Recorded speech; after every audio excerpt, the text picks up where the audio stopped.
Maybe you could explain the concept of the supercritical stage, just to kick things off. Yeah.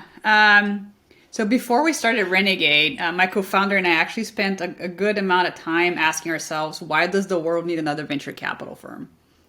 And I started my career investing in venture funds for the Stanford Endowment in 2007 when venture capital was going through this amazing transformation around product market fit. And, all of a sudden it was 10x cheaper to start a company. And you could have AWS, global distribution channels, mobile computing. You could do a lot with a lot less capital. And that, in part, created this new slew of firms, right? So Andreessen Horowitz started around that time. Felicis, which I later joined, first round. There was all this whole ecosystem that understood that whenever something changes for entrepreneurs, there's a big opportunity for new firms to start. And what Roseanne and I were seeing on the ground was okay, companies now are raising more money. They're raising more money faster. Where does this money go? Is people and marketing. So we actually look at data from the past 5 years. Companies are raising capital 2 times faster, and the number of employees is now at 2 to 3 times larger when they raise that capital. Which means now you have different challenges around scaling. You have amazing opportunities. The markets are global. You have Fortune 100 buying from startups, which was new. People did not used to do that before. Capital is abundant. You have $4 trillion companies that are all in technology. And now you have this momentum, right? Momentum and velocity around let's go seize this opportunity. And where does it go? It goes to people. And this is what we call the supercritical stage. Is that moment of you found your product market fit, who buys your dog food, where you distribute, where you find your revenue. And now you're really finding what's the organization that's going to continue to deliver on that. And it's going to scale. So this is what we call the supercritical stage.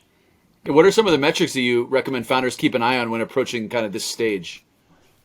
I think, for us is not just the quantity, but the quality. So the sweet spot for us is on the revenue front, companies that are doing all the way from $1 million a year to call it $1 million a month. They have about 15 to 30 employees on the low end, 100 on the high end, and they're kind of looking to raise $10 to $50 million in capital. But we don't look at the numbers. We look more at a state of life. And what is top of mind for you is really when you found that repeatable revenue source, right? You know exactly why your customer is buying your product. You know the channels that you need to distribute. And you're really now thinking about, okay, how do I build an executive team? Or how do I bring somebody in to kind of head my go-to-market initiative that I have some inklings on, but I need to build a machinery around? Or you're thinking about creating that new level of employees that you're going from 30 people to call it 100 in a year. And how do you actually create the processes and you create the infrastructure to allow those people to not only come, but succeed? So if I'm a founder, the metrics that I'm looking at are not just the number of revenue, but is this revenue repeatable, high quality, and can I explain where I get it and where I'm going to continue to get it? And the other piece is, do I have a good understanding of my cost to generate the revenue? Do I understand my gross margin, the type of business engine that I need to build to continue to deliver that metric, those revenues, and are those sustainable? It does need to be perfect from day zero and you have room to improve, but you understand what kind of engine it is, what type of business model. Is it a SaaS? Is it a service? Or where do you comp in terms of the business engine you're building? And how do you help founders build that, those engines and get them in better shape for that, that next phase of growth? So we really believe that founders are best at understanding their customers and understanding their markets and knowing why customers want to buy.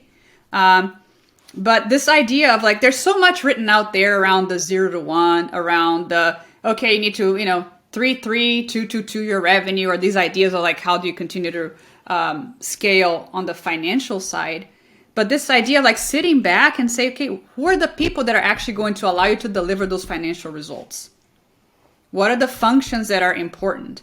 And peeling back of, okay, if you want to 3x your revenue, have you figured out your marketing function or your biz dev function?